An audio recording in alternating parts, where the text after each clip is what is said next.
Buenas noches, bienvenidos a Tribuna de la Historia. El retazo de historia que vamos a contemplar hoy se remonta bastantes años atrás, 15.000 años quizá atrás, cuando unos hombres, probablemente escapando de un tremendo frío exterior, de un tremendo invierno, como no podríamos hoy concebir ni comprender, se han refugiado en unas cuevas y de alguna manera ese hombre, que parece que es un ser ya muy inteligente, pinta. No sabemos con qué utensilios, nuestros invitados sí lo sabrán y nos lo pueden aclarar, no sabemos con qué pinturas, pero pinta, deja ahí su presencia, su testimonio, su primer periódico, su tarjeta de visita, su estar allí, en ese mundo y en ese universo, y eso sobrevive durante tantos miles de años y ahí queda.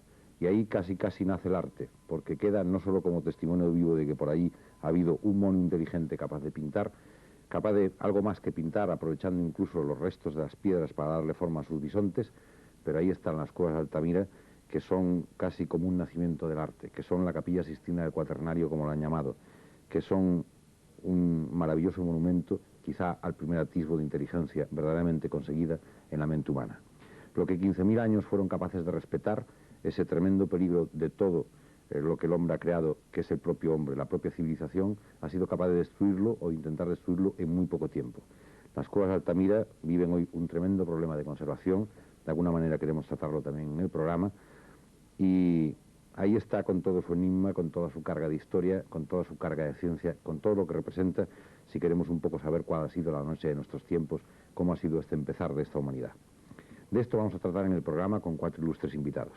Son don Manuel Fernández Miranda, profesor de prehistoria en la Universidad Complutense y su director general de arqueología.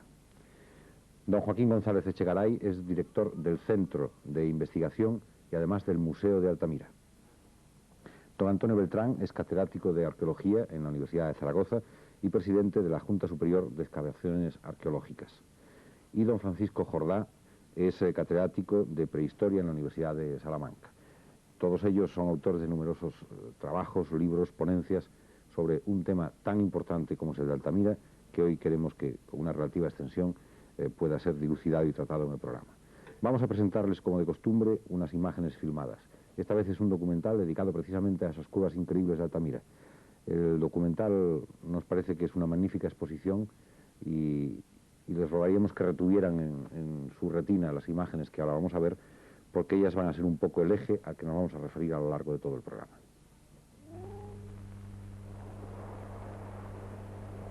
Hace aproximadamente 35.000 años, la cornisa cantábrica se hallaba bajo la influencia de los últimos hielos de la glaciación Virmiense que cubrían la mayor parte de Europa.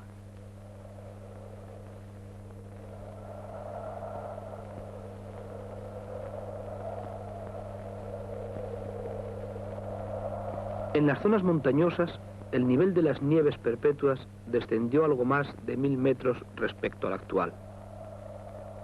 En estas condiciones, la vegetación quedó reducida a las zonas bajas, donde se desarrolló un paisaje dominado por grandes zonas esteparias y de matorrales, en el que el bosque de tipo mixto halló refugio al abrigo de las laderas soleadas.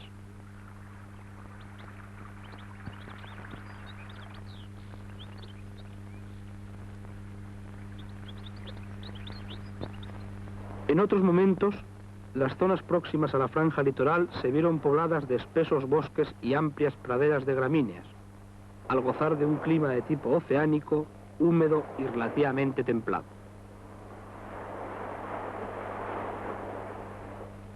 En este medio aparece el hombre de Cromañón, cuya huella indica el desarrollo de una cultura bien caracterizada, el Paleolítico Superior. A lo largo de los 25.000 años en que se calcula su duración, el hombre practicó un nomadismo estacional de carácter depredatorio.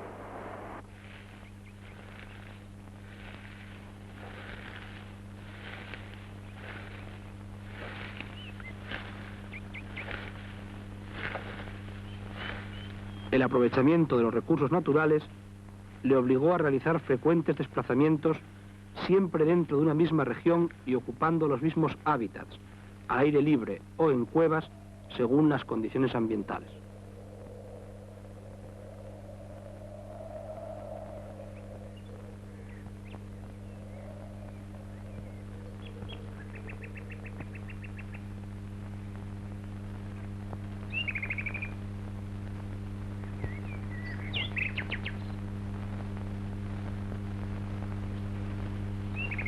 A la entrada de las cuevas es donde mejor se ha conservado el testimonio de sucesivas ocupaciones.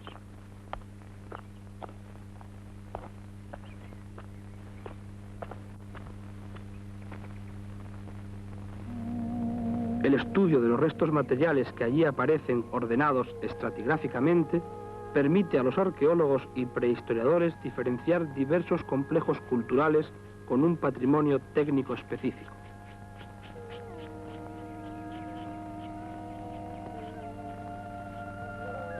Uno de los yacimientos de mayor interés arqueológico es la Cueva del Castillo, donde encontramos una completa estratigrafía de 18 metros de espesor, a lo largo de la cual queda resumida una dilatada ocupación humana durante más de 150.000 años. A lo largo del desarrollo cultural del Paleolítico Superior, observamos una progresiva especialización y diversificación técnica y funcional de las industrias, en las que adquieren particular importancia útiles como los raspadores, empleados para el trabajo de materias óseas o leñosas, los buriles, destinados a actividades artesanales o artísticas, y, en relación con la gran caza, un amplio muestrario de puntas, algunas tan perfectas como las solutrenses, talladas en forma de hoja de laurel o de sauce hace unos 20.000 años.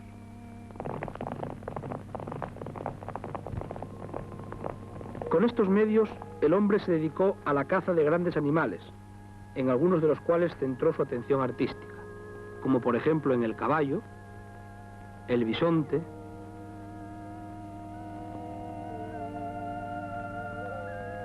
el ciervo y otros muchos.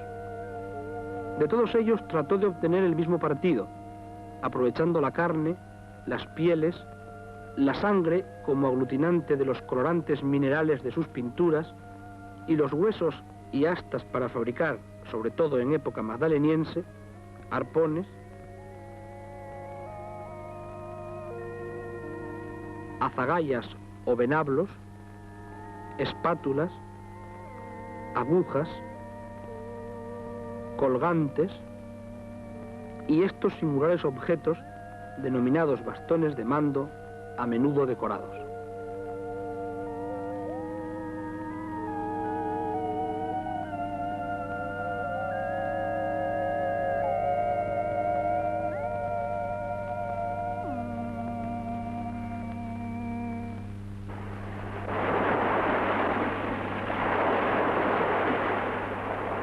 La dieta de estos grupos se completaba con la pesca y el marisqueo, aprovechado también para el adorno personal.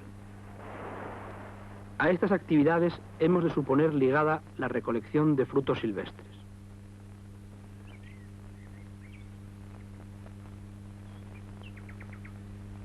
El legado cultural más importante del hombre del Paleolítico Superior lo constituye la ejecución de las más antiguas manifestaciones plásticas de la humanidad, conservadas en la profunda oscuridad de las cavernas.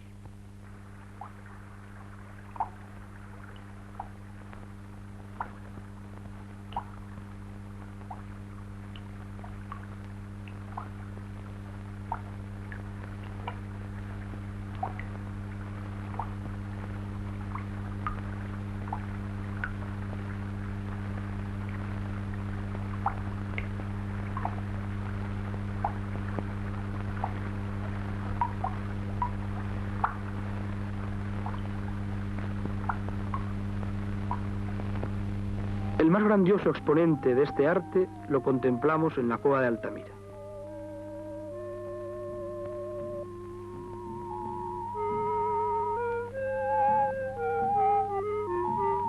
Su descubrimiento por Marcelino Sanz de Sautuola en 1879 provocó dudas expectantes, cuando no una dura oposición en el seno de las esferas científicas internacionales, en exceso remisas ante estos testimonios de la espiritualidad del hombre paleolítico, cuya autenticidad solo fue reconocida tras el hallazgo de motivos similares en cuevas francesas.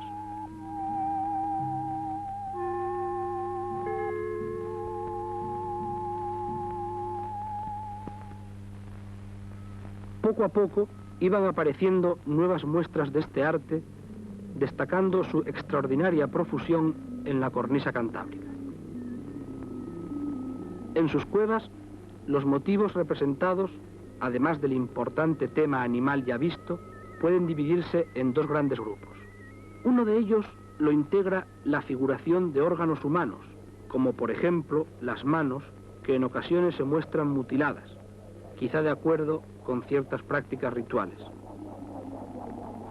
Un amplio muestrario de signos, entre los cuales encontramos esquemas que podemos interpretar como cabañas o trampas,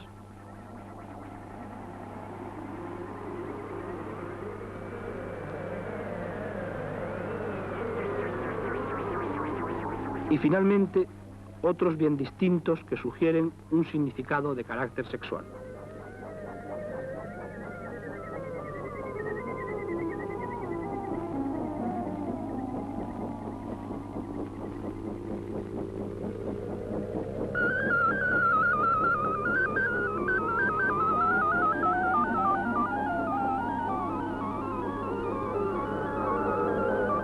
Otro tema lo constituyen un escaso número de representaciones antropomorfas, por lo común enmascaradas tras una apariencia animal. Los grupos humanos del Paleolítico Superior utilizaron diversas técnicas en su quehacer artístico. Unas veces aprovecharon las formas naturales de la roca, modelándolas hasta conseguir la forma deseada.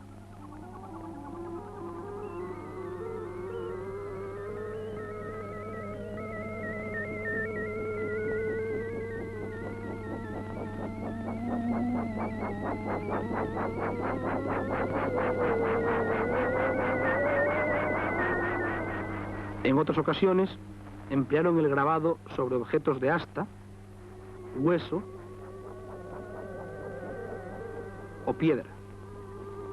Esta misma técnica, el grabado, sirvió para la plasmación de gran número de figuras en las paredes de las cavernas.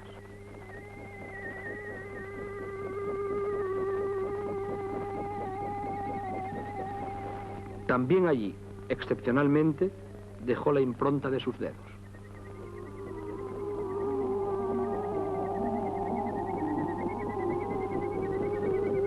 Sin embargo, es la pintura la que, presente en algunos objetos de arte mueble, unida o no al grabado, gozó de su preferencia en el arte parietal. Unas veces, los temas fueron simplemente silueteados con un trazo lineal. En otras ocasiones, el trazo aparece discontinuo por haberse ejecutado con una técnica de tamponado.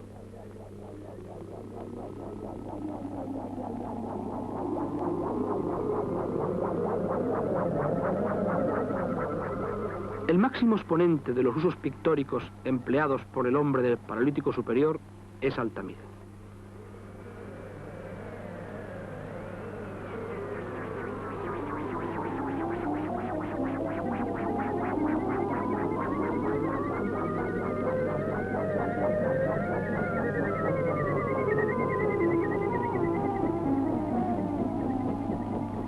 En sus salas y corredores, distribuidos hasta alcanzar una profundidad de 270 metros, encontramos un interesante conjunto de pinturas y grabados, si bien las más famosas se agrupan en el gran techo.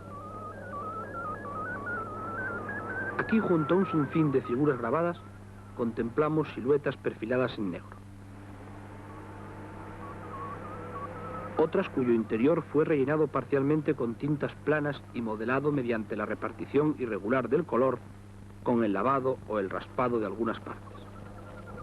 Así, mediante una diferenciación tonal de sus anatomías, se obtenía cierta impresión de relieve.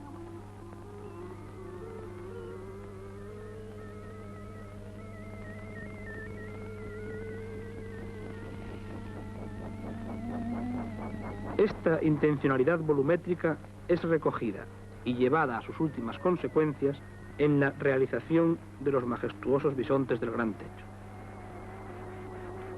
En su ejecución juega un importante papel el consciente aprovechamiento de las protuberancias de la roca, cuyo relieve siluetean y realzan los diversos tonos de pintura y los haces de líneas grabadas que la delimitan.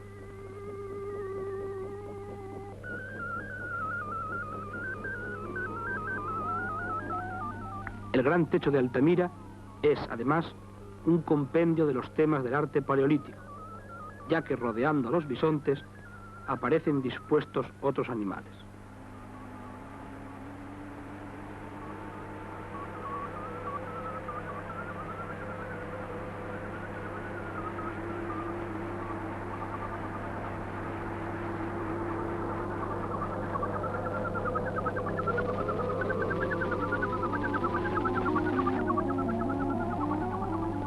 También contemplamos numerosos signos de controvertido significado.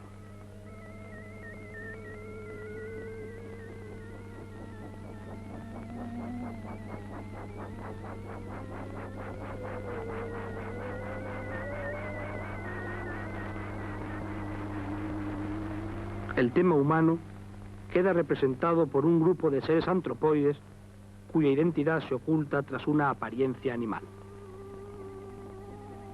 Las superposiciones indican que este plafón fue pintado en diferentes épocas. Algunas figuras ocultan total o parcialmente a otras, lógicamente más antiguas. Este aspecto concuerda con el hallazgo arqueológico de una ocupación solutrense seguida de otra magdaleniense y datada por carbono 14 entre el 13.550 y el 11.950 a.C.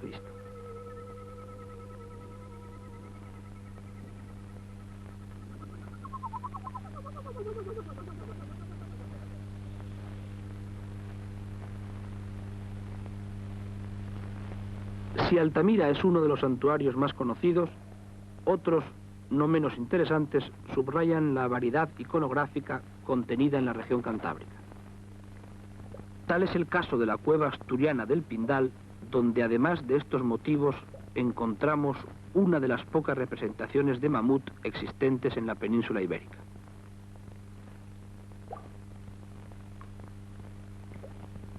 No menos atractivo, pese a su deterioro, es el gran muro de los grabados y pinturas de la Peña de Candamo.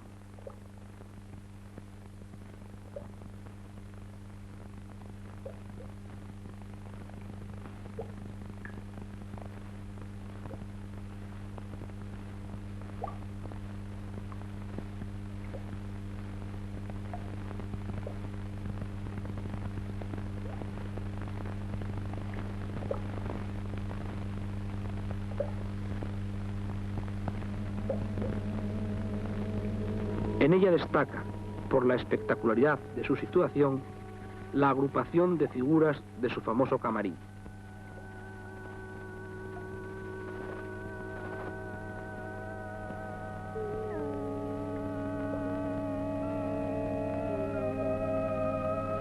También en Asturias, encuadrada dentro de un importantísimo núcleo arqueológico, se encuentra la cueva de Tito Bustillo, en la que, junto a distintas figuras menores, destaca por su gran calidad artística el panel principal, donde se localizan espléndidas representaciones de reno, por lo común escasas en la península ibérica.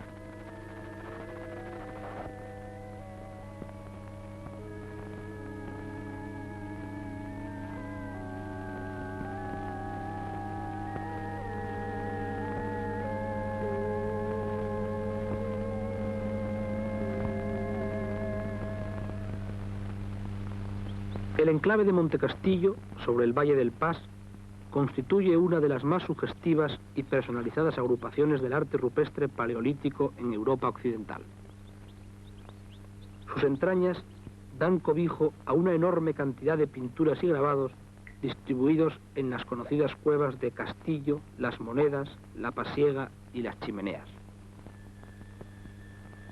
Esta variedad iconográfica y la riqueza arqueológica del yacimiento excavado en el umbral de la cueva del Castillo dan idea de la importancia del lugar en época paleolítica.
También santanderino es el interesante conjunto de cobalanas, caracterizado por el trazo discontinuo de sus figuras, logrado mediante la técnica del tamponado.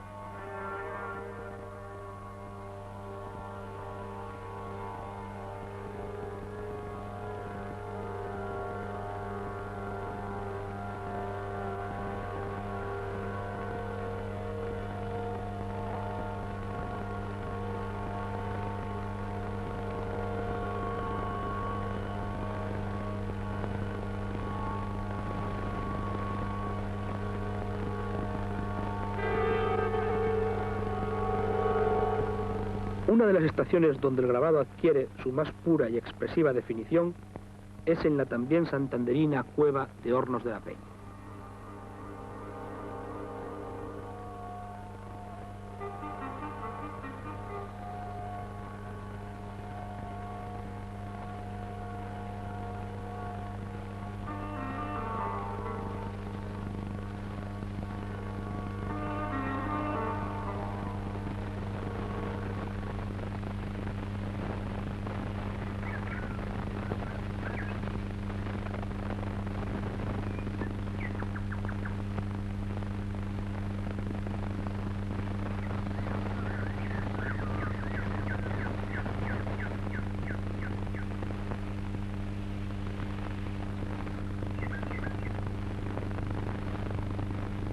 Testimonio de la presencia de estos grupos en Guipúzcoa son las figuras grabadas de la Gruta de Alcher.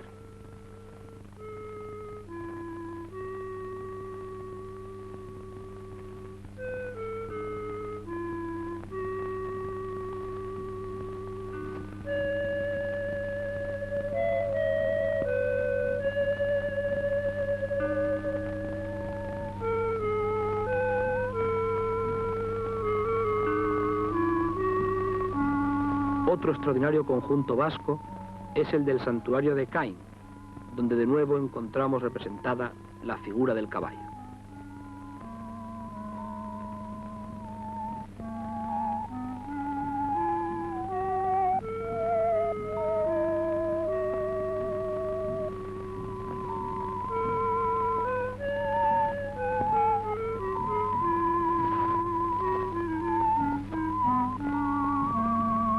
El reto más acuciante que el arte cuaternario presenta es su conservación.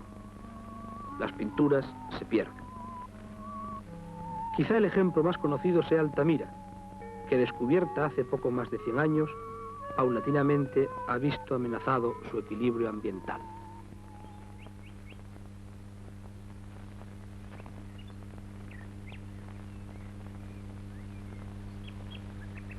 El microclima de la cueva, aislada durante tantos milenios, ha experimentado graves alteraciones a raíz de diversas modificaciones en la estructura interna y externa del recinto. El contacto con el medio ambiente exterior y su acondicionamiento a un turismo creciente son aspectos que han contribuido decisivamente al alarmante deterioro de las pinturas.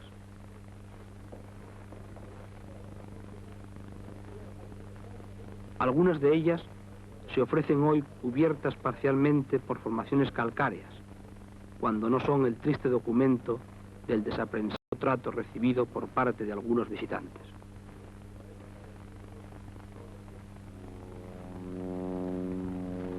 Gran interés dentro del campo de la investigación del arte rupestre paleolítico reviste la cuestión de su significado. Las primeras interpretaciones sobre el sentido de este arte lo consideraban el resultado de una expresión puramente estética, producto del ocio.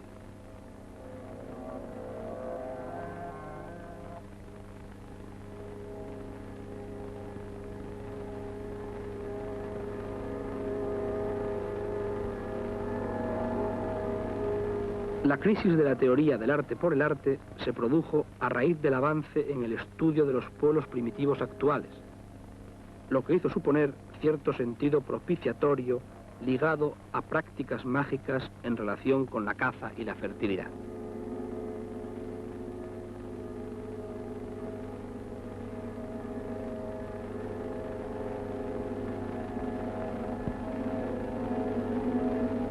Recientes aportaciones conciben las cuevas como santuarios organizados de acuerdo con una distribución sistemática de los motivos.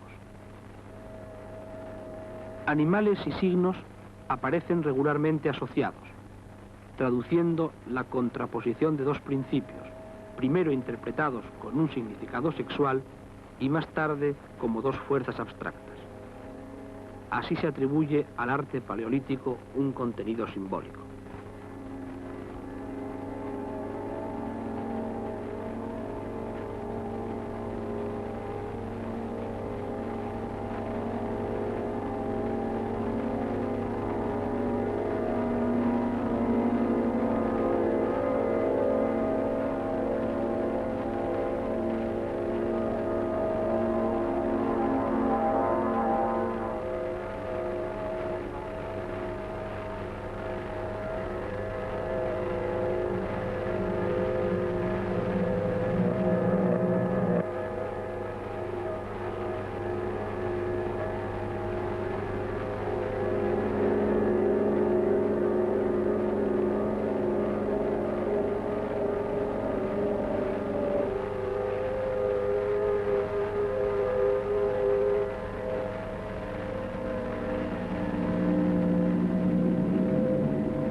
La mentalidad del hombre del Paleolítico superior está lejos de la actual, pero en nuestras manos queda el deber de conservar sus testimonios.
Este magnífico documental, rodado por Cinemax, quizás sea un fiel exponente de la riqueza de las cuevas de Altamira, y quisiéramos además llamar la atención de ustedes sobre la dificultad tremenda que sin duda, y esto lo sabe bien el profesor Fernández Miranda, que además le ha puesto la voz al documental, la tremenda dificultad, decíamos, del rodaje, teniendo que conservar quizá la temperatura del ambiente para no dañar las pinturas con los focos, y supongo que en sitios inaccesibles completamente, ¿no?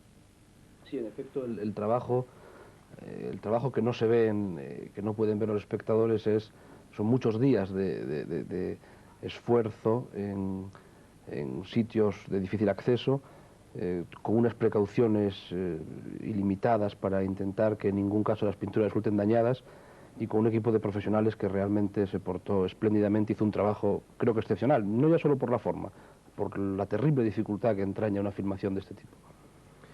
¿Cómo se descubrió que existía ese tesoro que se llama Altamira? Algo se atisbó en la película del señor Santuola, pero quizá la historia es más interesante que eso.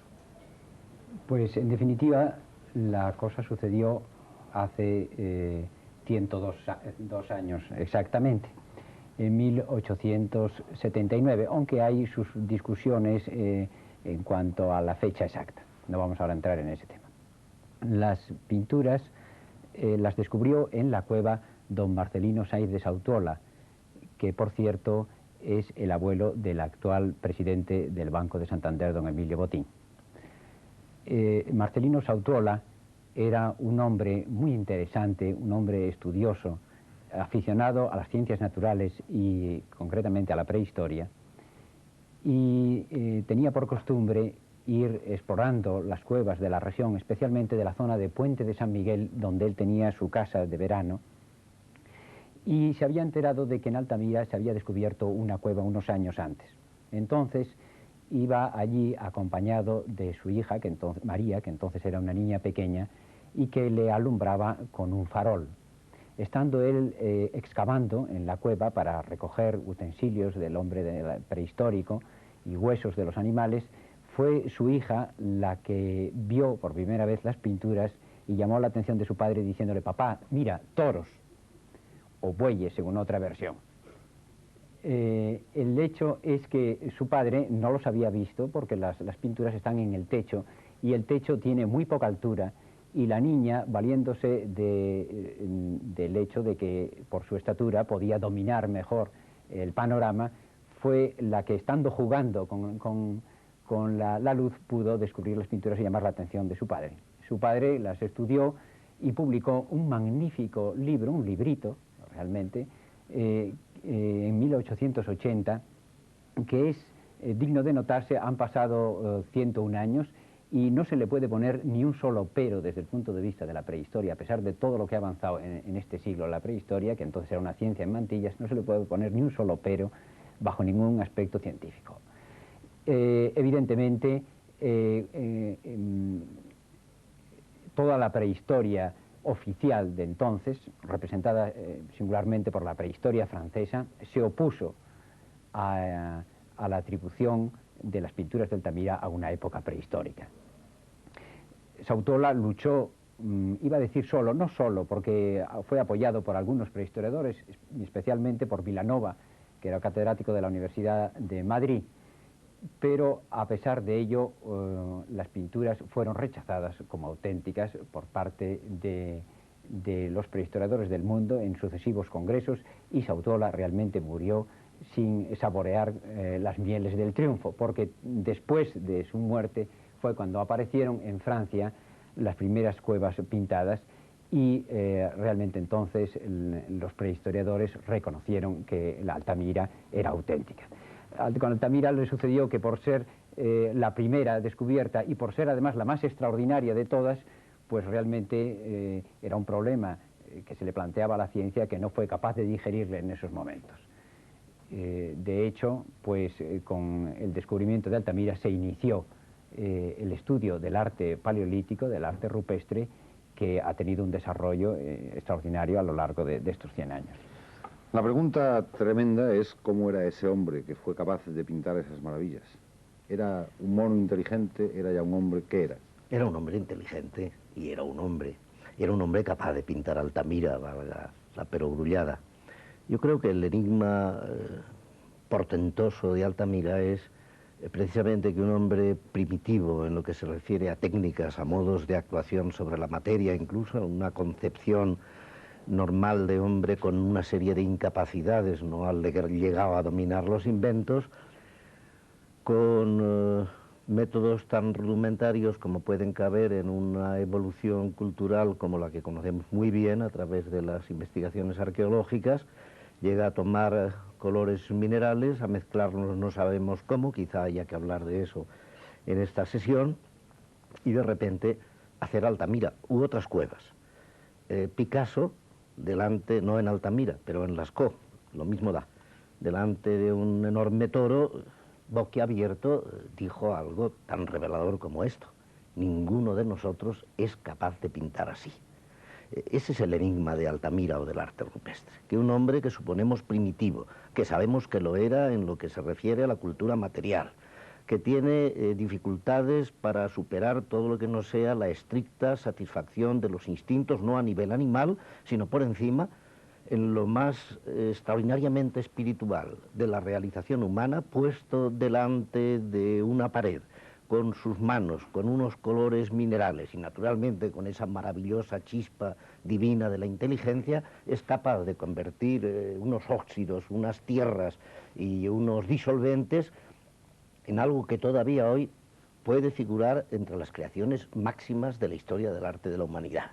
De modo que el enorme reto que la prehistoria plantea al orgullo de nuestro tiempo es devolvernos un poco de la humildad de saber que lo que somos en definitiva es herederos de cientos o de cientos de miles de años, si nos remontamos a otros momentos, en los que un hombre inteligente, un hombre que vive duramente, que no tiene para luchar contra las inclemencias del tiempo o en la caza, ni con uñas, ni con dientes, ni que no cuenta con lo que naturaleza ha dotado pródigamente a los animales, incluso la velocidad de la carrera, se convierte sencillamente en un artista de primerísima categoría, pero en el principio del arte. Es decir, que alguien que tiene detrás de sí a la humanidad y que llega a los tiempos antiguos o al Renacimiento o al Barroco o a nuestros días es heredero de algo en el arte. Pero el hombre de Altamira lo creó él, ex novo, totalmente, y nos plantea el enigma prodigioso. La pregunta que me hacía, ¿era un hombre inteligente? Portentosamente inteligente, capaz de crear Altamira de la nada, absolutamente de la nada, sin precedentes. Alguien dijo que era un arte nacido sin madre y muerto sin hijos. Eso no es cierto. Tuvo muchos hijos, pero realmente Altamira y el arte paleolítico significan tal vez el más asombroso enigma de la creación humana. Profesor Jordá, el enigma, como dice usted, evidentemente nos parece tremendo. Es decir, para llegar a esa perfección en el dibujo de un bisonte o de un caballo, es inevitable que hay que hacer bocetos antes, que tiene que haber ensayado, que no ha pintado un solo hombre, sino muchos hombres. Tal vez, ¿cómo era ese entorno? ¿Cómo es posible ese desarrollo de inteligencia del que usted hablaba? ¿Cómo vivía ese hombre para de repente, en un momento de su triste o oscura vida del momento, decir, voy a hacer arte? Bueno, es una necesidad. El hombre, por el hecho de ser hombre, necesita expresarse y expresar una serie de cosas, de elementos, que no son simplemente palabras. Y no es simplemente lenguaje, sino es una cosa que siente en su interior y que tiene que trasladar y hacer ver a sus compañeros. Entonces está ahí el principio del arte. Es también lo mismo como la religión. Es otra cosa que está independiente de todo lo que sea inteligencia. Es decir, es una cosa que se apoya en el sentimiento. Y entonces no hay más remedio que exponer esos sentimientos a la gente. Y en aquellos casos exponerlos a los que formaban la parte del grupo humano en que se vivía. Y sucesivas experiencias, porque claro, Altamira es, diríamos, una culminación, pero a través de todo el arte paleolítico asistimos poco a poco a una serie de progresos, diríamos, de incorporación de nuevos elementos, de nuevas técnicas. ¿Existen los bocetos esos, entonces? No existen bocetos, lo único que existe es que a través de las distintas cuevas encontramos unas cuevas en donde hay, diríamos, un arte mucho más complejo y un arte en otras mucho más sencillo, mucho más raquítico espiritualmente, pero con la misma impronta, es decir, a tratar de representar y exponer un sentimiento interno en relación con los problemas que tiene planteados el hombre. Que el arte no es ni más ni menos que esa cosa. Es decir, intentar ver algo que no se resuelve mediante, por ejemplo, un problema matemático, vamos a suponer, o la creación de un invento técnico como la aguja, que es una de las cosas más sorprendentes de los inventos que tiene el hombre paleolítico, que todavía en la actualidad, bajo forma de acero o bajo cualquier forma, existe exactamente igual que lo inventó el hombre prehistórico.